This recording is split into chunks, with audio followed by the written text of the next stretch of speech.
दोस्तों, एक समय की बात है। मध्य देश में एक अत्यंत शोभायमान नगरी थी। उस नगरी में एक गरीब बनिया रहता था।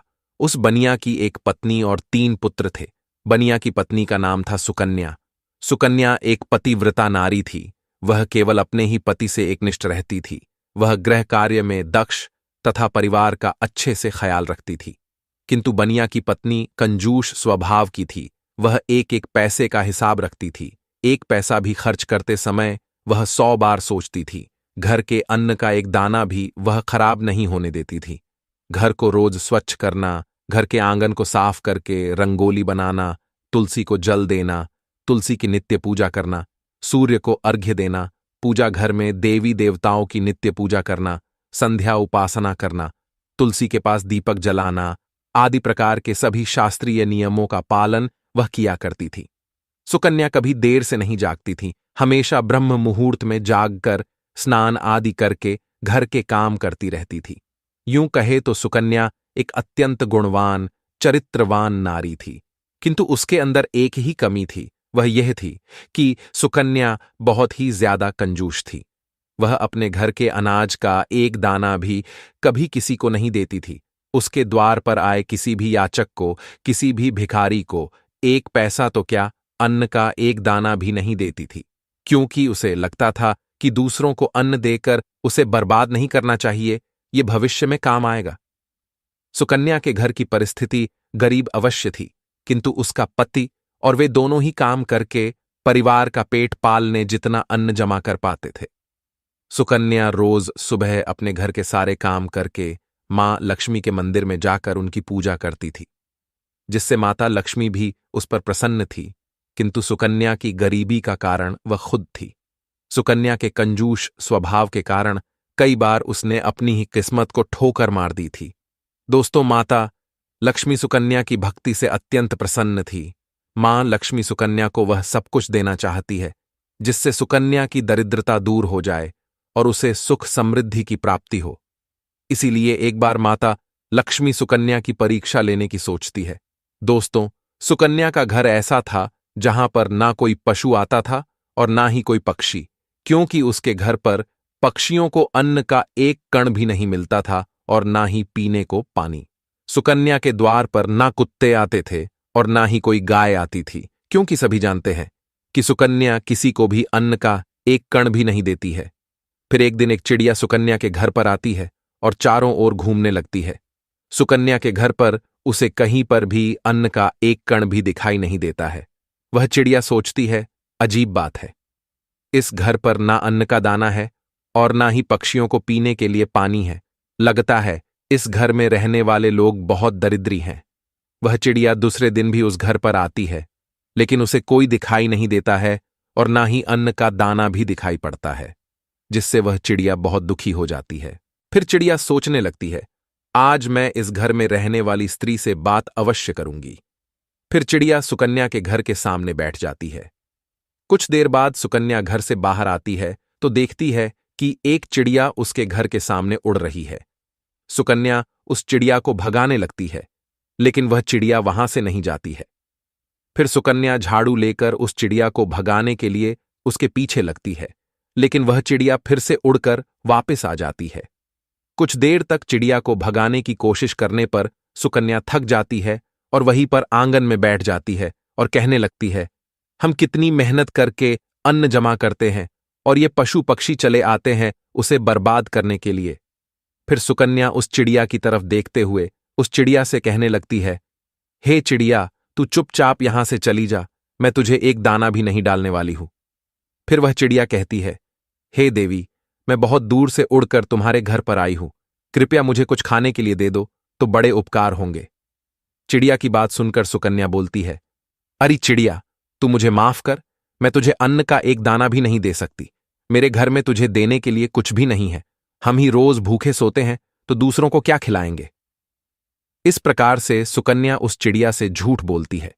फिर वह चिड़िया कहने लगती है, हे देवी, आप तो बड़ी कंजूस हो, घर पर अनाज होकर भी झूठ बोल रही हो। जाओ, अब से मैं तुम्हारे घर पर कभी नहीं आऊंगी। ऐसा कहकर वह चिड़िया वहां से चली जाती है।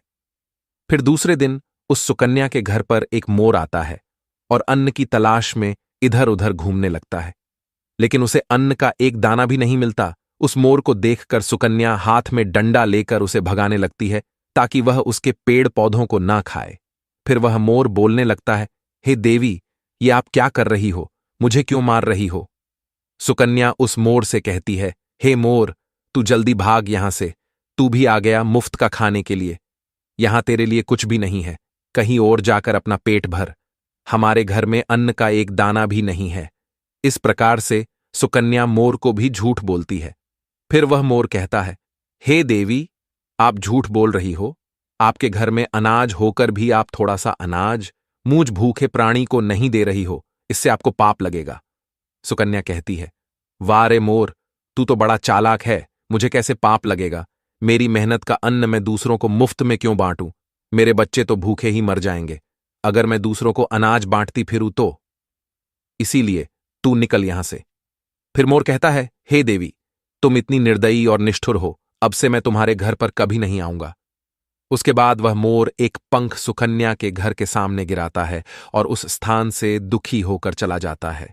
सुकन्या उस मोर के पंख को उठाकर बाहर फेंक देती है। उसके बाद एक गाय सुकन्या के द्वार पर आती है तो सुकन्या भी उसे डंडा दिखाकर भगाने लगती है। गौ माता कहती है, हे देवी, मैं कई दिनों से भूखी हूं, कुछ खाने को दो। लेकिन सुकन्या एक रोटी भी गाय को नहीं देती है। इस प्रकार से कुत्ता, बिल्ली, उल्लू, कौवा आदि पशु पक्षी उसके घर पर आते हैं और सुकन्या एक भी पशु पक्षी को अन्न नहीं देती है और सभी को भगा देती है। वे सभी पशु पक्षी निराश और उदास होकर भूखे प्यासे ही लौट जाते हैं और फिर दोबारा सुकन्या के द्वार पर नहीं आएंगे ऐसा कहकर चले जाते हैं। फिर एक दिन रात के समय एक चमगादड़ सुकन्या के घर की छत के एक कोने में आकर लटकने लगता है, जिस पर सुकन्या ध्यान भी नहीं देती है। वह चमगादड़ न कुछ मांगता है और न कुछ बोलता है, चुपचाप लटकता रहता है। फिर दूसरे दिन अचानक राजा के सिपाही सुकन्या के घर पर आते हैं और उसके पति को चोरी के इल्जाम में पकड़ के ले जाते हैं, जिससे सुकन्या बहुत दुखी हो जाती है और रोने लगती है। फिर सुकन्या मां लक्ष्मी के मंदिर में जाती है और मां के सामने बैठकर रोते हुए कहने लगती है, हे माता लक्ष्मी, मैंने ऐसा कौन सा पाप किया है जो मुझे ये दिन देखना पड़ा? मेरे पति निर्दोष है, लेकिन फिर भी उन्हें चोर समझकर राजा के सिपाही उठाकर लेकर गए हैं। हे मां, मेरी रक्षा करो। तब देवी लक्ष्मी उसके सामने प्रकट हो जाती है और कहती है, हे पुत्री, शोक मत करो। यह सब कुछ तुम्हारे ही कर्मों का फल है। मैंने तुम्हारी दरिद्रता दूर करने के लिए तुम्हारे घर पर पशु पक्षियों को भेजा था, किंतु तुमने उन्हें अपमानित करके घर से निकाल दिया। अन्न का एक दाना भी उन्हें नहीं डाला। इसी कारण से वे सभी पशु पक्षी निराश और दुखी होकर लौट गए। हे पुत्री, सबसे पहले तुम्हारे घर पर चिड़िया आई थी। चिड़िया का घर पर आना सुख समृद्धि का सूचक होता है। जिस घर में चिड़िया अपना घोंसला बना लेती है, उस घर में हमेशा आनंद और खुशहाली रहती है। घर का वातावरण सुखद रहता है। घर में यदि कहीं भी चिड़िया बीट कर देती हैं तो यह भी बहुत अच्छा संकेत होता है। चिड़िया बहुत ही सीधी साधी और डरपोक पक्षी होती है। वह जल्दी किसी के करीब नहीं जाती है। लेकिन यदि चिड़िया घर में बिना किसी डर के आने जाने लगें तो उस घर में धन संपत्ति का आगमन होता है। इसीलिए घर पर चिड़िया आए तो उसे दाना डालना चाहिए, उसे पानी पिलाना चाहिए। मैंने ही तुम्हारी दरिद्रता को दूर करने के लिए उस चिड़िया को तुम्हारे घर पर भेजा था, किंतु तुमने ऐसा नहीं किया। तुम्हारे घर पर आई लक्ष्मी को तुमने खुद ठोकर मारकर भगा दिया। फिर तुम्हारे घर पर मोर आया था, जिसे भी मैंने ही भेजा था। मोर एक अत्यंत पवित्र पक्षी है। यह देवी सरस्वती का वाहन है। मोर का घर पर आना शुभ संकेत होता है। इसके घर पर आने से मनुष्य को बुद्धि और ज्ञान की प्राप्ति होती है। उस घर में निवास करने वाले मनुष्यों का विकास होता है। किंतु तुम्हारे घर पर आए उस मोर को तुमने भोजन नहीं दिया और उसे भी अपने घर से भगा दिया। उस मोर ने तुम्हारे घर के सामने पंख भी गिराया था। मोर का पंख घर में रखने से भी घर की उन्नति होती है, किंतु तुमने उस पंख को भी उठाकर फेंक दिया। हे पुत्री, मैंने तुम्हारे भले के लिए ही मोर को भेजा था, किंतु तुमने उसे भी अपमानित कर दिया। मां लक्ष्मी कहती है, हे पुत्री, फिर मैंने तुम्हारे घर पर साक्षात कामधेनु गाय को भेजा था, जो तुम्हारी सभी मनोकामनाओं को पूर्ण करने के लिए ही आई थी। किंतु तूने उसे भी अपमानित करके बिना रोटी खिलाए ही घर से भगा दिया। तुमने अपने घर पर आई हुई साक्षात देवी कामधेनु को ही निकाल दिया। उसके बाद मैंने तुम्हारे घर पर कौवा भी भेजा था। हे पुत्री, कौवा जिस घर का पानी पीता है उस घर पर कभी विपत्ति नहीं आती, कभी संकट नहीं आते, किंतु तुमने कौवे को भी जल का पान नहीं कराया, उसे भी अपमानित करके भगा दिया। मां लक्ष्मी कहती हैं, हे पुत्री, इतना ही नहीं, मैंने मेरे वाहन उल्लू को भी तुम्हारे घर पर भेजा था, तुमने उसे भी अपने घर से निकाल दिया। वह उल्लू तुम्हारी दरिद्रता को दूर करने के लिए ही आया था, किंतु तुम्हारी कंजूसी के कारण वह भी उदास होकर लौट गया। फिर तुम्हारे घर पर कबूतर आया था। कबूतर पति पत्नी के संबंध मजबूत बनाता है। जिस घर पर कबूतर आता है उस घर में रहने वाले पति पत्नी को कभी वियोग का सामना नहीं करना पड़ता है, किंतु तुमने उस कबूतर को भी अपमानित करके भगा दिया, जिस कारण से तुम्हारे पति से वियोग हो गया है। हे पुत्री, तुमने तुम्हारे घर पर आए हुए सभी पशु पक्षियों को अपमानित करके घर से निकाल दिया। ये सभी शुभ पक्षी हैं। इन पक्षियों का घर पर आना बहुत शुभ होता है। जिस स्थान पर भी ये पक्षी आते हैं, घोंसला बनाते हैं, उस घर की कभी अधोगति नहीं होती है, उस घर का विकास होता है। जब चिड़िया घर पर आती है तो धन संपत्ति में वृद्धि होती है। घर में चिड़िया घोंसला बनाती है तो उस घर में मेरा स्थायी वास रहता है। उस घर में सदैव ही धन का आगमन होता रहता है। जिस घर के मुख्य द्वार पर रोज गाय आती है और जो स्त्री रोज गाय को पहली रोटी खिलाती है, तो उस घर में कभी अन्न धान्य की कमी नहीं होती है। गाय को रोटी खिलाने वाली स्त्री की सभी मनोकामनाएं पूर्ण होती हैं। जिस घर पर कौवा आकर बैठता है और जलपान करता है, तो उस घर पर कभी विपत्ति नहीं आती है। उस घर में रहने वाले लोगों पर कभी झूठे आरोप नहीं लगते हैं। उल्लू तो मेरा ही वाहन है, उसके घर पर आने से धन का आगमन होता है।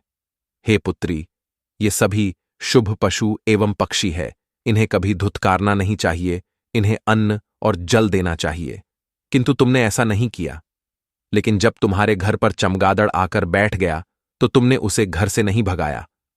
चमगादड़ का घर में होना अशुभ होता है। यह पक्षी भूत प्रेतों की तरह उलटा लटकता है। जिस घर में चमगादड़ आकर बैठता है उस घर पर विपत्ति और संकट आते हैं, धन की हानि होती है। इसी कारण से ही तुम्हारे पति को चोरी के झूठे आरोप में राजा के सिपाही लेकर गए हैं। मां लक्ष्मी कहने लगती है, हे पुत्री, मैंने कई बार तुम्हारी सहायता करने की कोशिश की। मैंने कई बार तुम्हारे घर में प्रवेश करने का प्रयत्न किया, किंतु तुमने हर बार मुझे घर से निकाल दिया। इसी कारण से तुम्हारे ऊपर विपत्ति आई है। मां लक्ष्मी की बात सुनकर सुकन्या को अपनी भूल समझ में आती है और वह मां लक्ष्मी से क्षमा मांगने लगती है और कहती है, हे मां लक्ष्मी, मुझसे बड़ी भूल हुई। अब से मैं द्वार पर आए कभी किसी प्राणी का अपमान नहीं करूंगी। फिर मां लक्ष्मी अंतर्ध्यान हो जाती है और सुकन्या लौटकर अपने घर पर चली आती है। घर पर आते ही सुकन्या सबसे पहले उस चमगादड़ को घर से निकाल देती है और अपने घर के आंगन में पशु पक्षियों के लिए जल और दाना रख देती है। फिर अगले ही दिन उसके द्वार पर वह चिड़िया आती है। सुकन्या बड़े ही प्रेम से उस चिड़िया का स्वागत करती है, उसे अन्न खिलाती है। फिर गौ माता आती है तो सुकन्या एक रोटी निकालकर गौ माता को खिला देती है। फिर मोर आता है तो सुकन्या उसे भी अन्न खिलाती है। इस प्रकार से अनेक पशु पक्षी सुकन्या के द्वार पर आते हैं और भोजन से संतुष्ट होकर लौट जाते हैं। फिर अगले ही दिन सुकन्या का पति घोड़े पर बैठकर घर पर आता है। उसके हाथ में एक बड़ी सी गठड़ी होती है। सुकन्या अपने पति को देखकर बहुत प्रसन्न होती है और पैर छूकर उनका आशीर्वाद लेती है और पूछने लगती है, हे प्राणनाथ, इस गठड़ी में क्या है? तो उसका पति बोलता है, राजा ने गलती से मुझे चोर समझकर पकड़ लिया था, किंतु जब राजा को पता चला कि मैंने चोरी नहीं की तो उन्हें बहुत पछतावा हुआ और उन्होंने मुझसे क्षमा मांगकर बहुत सारा धन और यह घोड़ा देकर मुझे विदा किया।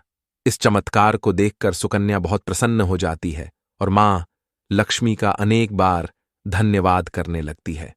तो दोस्तों, इस प्रकार से हमारे घर पर आने वाले पशु पक्षियों से हमें शुभ और अशुभ संकेत मिलते हैं, जिसे हमें कभी दुर्लक्ष्य नहीं करना चाहिए। नित्य अपने घर के आंगन में पशु पक्षियों के लिए दाना और पानी जरूर रखें। मां लक्ष्मी की कृपा आपको निश्चित ही प्राप्त होगी। और हां दोस्तों, कई लोग छिपकली को देखकर डर जाते हैं और उसे तुरंत ही घर से भगा देने का प्रयास करते हैं। कुछ लोग तो बिना जाने ही क्रोध में आकर छिपकली को मार देते हैं। लेकिन शायद आप नहीं जानते कि छिपकली का घर में आना बहुत ही शुभ संकेत होता है। छिपकली का संबंध धन की देवी लक्ष्मी से होता है। अगर आपके घर पर छिपकली आती है तो उसे मारना नहीं चाहिए। अगर छिपकली तुलसी के पौधे के पास दिखाई पड़ती है तो यह शुभ संकेत होता है, मां लक्ष्मी आप पर प्रसन्न है। अगर आपके घर के मंदिर में छिपकली प्रवेश करती है तो यह संकेत है कि मां लक्ष्मी ने आपके घर में प्रवेश किया है। इसीलिए घर में छिपकली का आना अशुभ संकेत नहीं बल्कि शुभ संकेत ही माना गया है। तो दोस्तों, उम्मीद है आपको यह कथा पसंद आई होगी। कथा कैसी लगी कमेंट करके जरूर बताएं। जानकारी अच्छी लगी तो वीडियो को लाइक जरूर करें और कमेंट में जय मां लक्ष्मी जरूर लिख देना। साथ ही चैनल को सब्सक्राइब करें ताकि ऐसी ही आध्यात्मिक जानकारी आपको देखने को मिल सके। मिलते हैं अगले वीडियो में। आप सभी का धन्यवाद।